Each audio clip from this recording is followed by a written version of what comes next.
How Napoleon changed the art of war forever. He wasn't just a conqueror. He wasn't just an emperor. Napoleon Bonaparte was a revolution in motion, not only for politics but for the very science of war. Before him, battles were slow, predictable, and fought like chess. After him, war became mobile, agile, and strategically unpredictable. This is how Napoleon changed the art of war forever. 1. The mind of a military genius. Napoleon wasn't born into a royal military class. He was a Corsican outsider who studied hard, thought fast, and mastered the classics of warfare, from Caesar to Frederick the Great. But he didn't just copy them, he broke the mold. He asked, what if war could be faster, smarter, and more psychological? And then he made it so. 2. Speed, his ultimate weapon. In an age where armies moved slowly and relied on logistics from wagons and distant supply chains, Napoleon did the opposite. He introduced forced marches over long distances, multiple army corps moving independently, rapid concentration at the decisive point. This meant his enemies often didn't know where he would strike until it was too late. At 1805, he surrounded an Austrian army without even fighting a major battle, forcing a surrender of 30,000 men. Why? Because he moved faster than they thought was humanly possible. 3.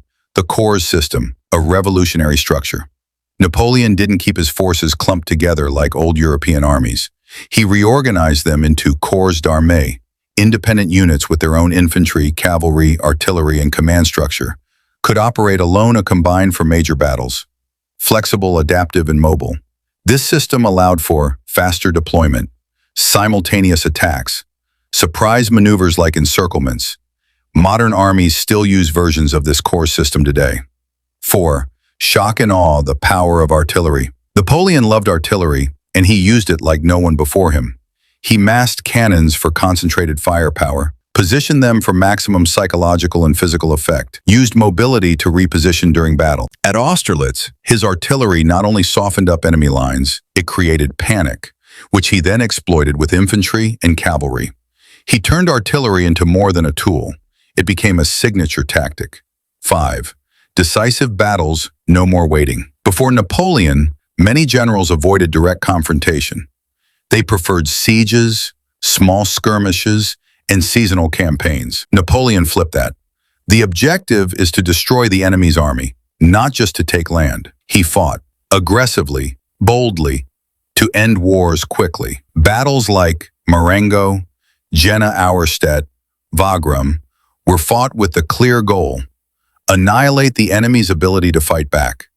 This aggressive doctrine shaped future military minds, including Clausewitz, Moltke, and even Patton. 6. Psychological warfare. Napoleon understood the power of morale. He often said, in war, the moral is to the physical as 3-1. He delivered powerful speeches before battles, wrote letters to inspire citizens and soldiers, had a mythic public image built by propaganda. He made his soldiers believe they were invincible, and often they were. His psychological tactics also included feints, misinformation, and rumors that confused and demoralized his enemies before a shot was fired. 7. Logistics reimagined. Napoleon was bold but not reckless. He restructured military logistics to allow speed without starvation. He foraged from local areas to reduce supply lines, carried light rations to move quickly, created mobile bakeries and supply teams to support long campaigns. This system wasn't perfect. It failed in Russia. But in continental Europe, it gave him unmatched range. 8. Global influence. His legacy today. Napoleon's influence on military theory is everywhere. Modern generals study his battles, his writings, his organization. West Point and Sandhurst still teach his campaigns.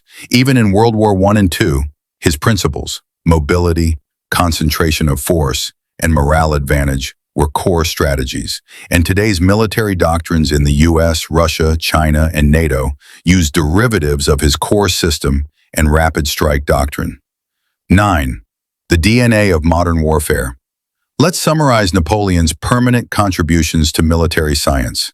Independent core system, mobile integrated artillery, focus on morale and psychological edge, rapid maneuver warfare, aggressive decisive battle doctrine, strategic use of logistics, inspirational command presence. Napoleon didn't just fight wars. He rewrote the manual. Napoleon Bonaparte didn't live forever, but his military ideas did. From the sands of Egypt to the fields of Waterloo, he showed that speed, discipline, and strategic brilliance could defeat even the mightiest empires.